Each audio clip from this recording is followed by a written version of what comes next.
Hey guys, I just wanted to say sorry for the wait. Thanks for waiting. I just started my junior year of high school, so I've been very busy with homework, and yeah, this is kind of taking a backseat. So enjoy. Bowling has come a long way over its many years of existence, with early evidence suggesting it started in ancient Egypt all the way back in 3200 BCE. However, bowling has changed so drastically since then that I decided it would warrant its own video separate from the history of bowling, I guess. This video will talk about the rise of two-handed bowling and the increase in power in the PBA. And I would say for most people starting out, two-handed is probably the easier method to learn. Now, one-handed can be better just because of consistency with spares and strikes. However, two-handed has more power and can be more versatile. Not saying it is, I'm saying it can be. Now you might be asking, how did this all begin? Well, it's hard to know. There's not really many figures on who started it. There's many guesses. There's no real way of knowing for sure. Now, most of these early pros were not the best. They did not have titles. They would only win a couple of regionals. Flow Bowling actually made a documentary, and they included a bowler. I can't remember his name. I'm sorry. I'm not going back to watch that 40-minute documentary again. The person I do want to talk about the most is Jason Belmonte, aka one of the greatest of all time. Now, Jason got his first PBA title in 2008, and then became one of the most common people to see on TV from that point forward. However, Jason was not the only PBA pro to make his debut in 2008, with Oscar Palermo also winning his first PBA title in 2008, solidifying two-handed bowling as one of the most interesting styles they had seen up till that point. Now, the opinion on two-handed bowling was, let's just say, not very good. Later on, they held a event. It was Sean Rash versus Jason Belmonte, and Jason Couch was on the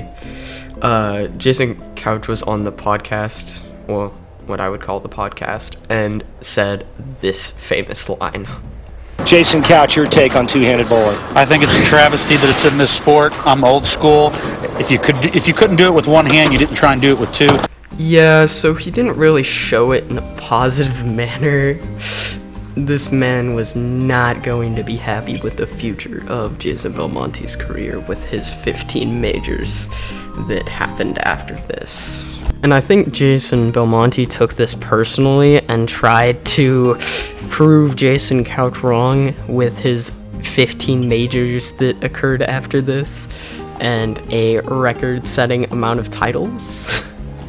Yeah, he really didn't like this. However, the others on the telecast said other things, like Chris Barnes immediately shutting down Jason Couch and basically saying that Jason Belmonte is better than him and not in a cheating way. Now, the other argument in two-handed bowling's history is it even legal? The short answer is yes. Unlike what a lot of people think for some reason, two-handed bowling is legal. It is a one-handed release, as can be seen in this clip, and it doesn't use any form of two-handed release whatsoever. If anything, I feel like the shot put style, which is used by people like Tim Cagle too, like to use, and that seems more legal than just releasing the ball two-handed. Granted, I don't think any of that should be illegal. I think you should be able to bowl how you want, although using two hands to release could have issues. But like I said earlier, two-handed is a one-handed release, not a two-handed release, so it's legal. If two-handed were cheating by adding more speed and revs, then why wouldn't everyone do it? That simple question is what shuts down a lot of the top two-handed haters, because when you hate on something, you need reasons why, and when your argument of it's cheating has no backing, and argument against the it's cheating is so strong, it's kind of hard to make an argument. Jason Belmonte's list of major victories is straight up impressive. In 2010, he won his first major, the PBA Tournament of Champions, followed by another major win in 2011, which was the biggest event of the year, the US Open. Now, the US Open is one of the most prestigious events you can go to, has some of the most entrants, and is one of the hardest patterns of the year, and one of the hardest tournaments to win because of the sheer entrance, and having to bowl PTQs if you're not, and having to bowl PTQs if you do not hold a PBA Tour card. And it's safe to say that this title set up Belmonte's career for the future. And he's not only won a lot of titles, he has also set records. In 2014, he became the first player to win back-to-back PBA Player of the Year awards. He has repeated this honor in 2015, 2016, 2017, and 2019, skipping 2018, which went to EJ Tackett.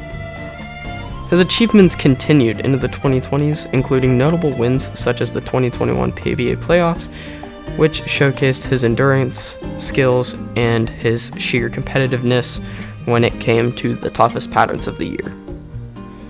His two-handed bowling has been the biggest part of his success. He's taught many young players how to do this style, and it's ended up succeeding with most youth bowlers being two-handed now, according to a European bowling census, I guess you would call it, where it surveyed bowlers to find out if they were one-handed, two-handed, or somewhere in between. Now back to the person I mentioned earlier, Osku Palermo. He reigns from Finland. He was also known for being one of the first two-handers in the game.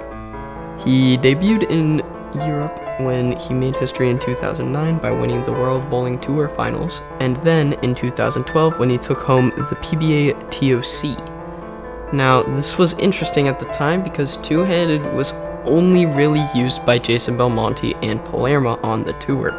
There was not really anyone doing it at that time.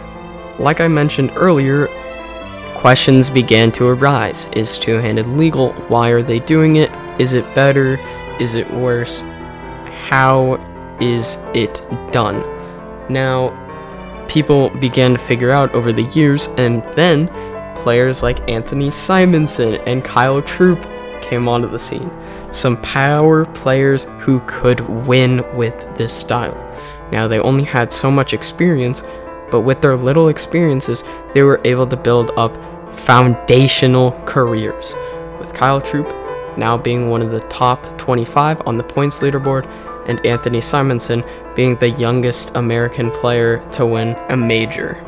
Now, all of these before-mentioned bowlers have taken what started as such a small part of the bowling community and made it one of the biggest parts of bowling. And with all these questions, all these concerns, all these players taking it and running off with it, it asks the question, is two-handed the future? Is one-handed the future? Will there be some new style, like two-handed, that will appear in future tournaments that might actually be better? Who knows? Anyways, let me know what you think in the comments below. And thanks for watching. Would you guys be interested in TikToks? They would also be uploaded to YouTube Shorts, Instagram Reels, wherever you prefer to see them. Let me know. I will link a community poll in the description if I remember to make it. Just let me know what you would think. Would you watch those if I made them? / would you rather have long form? Anyways, thanks.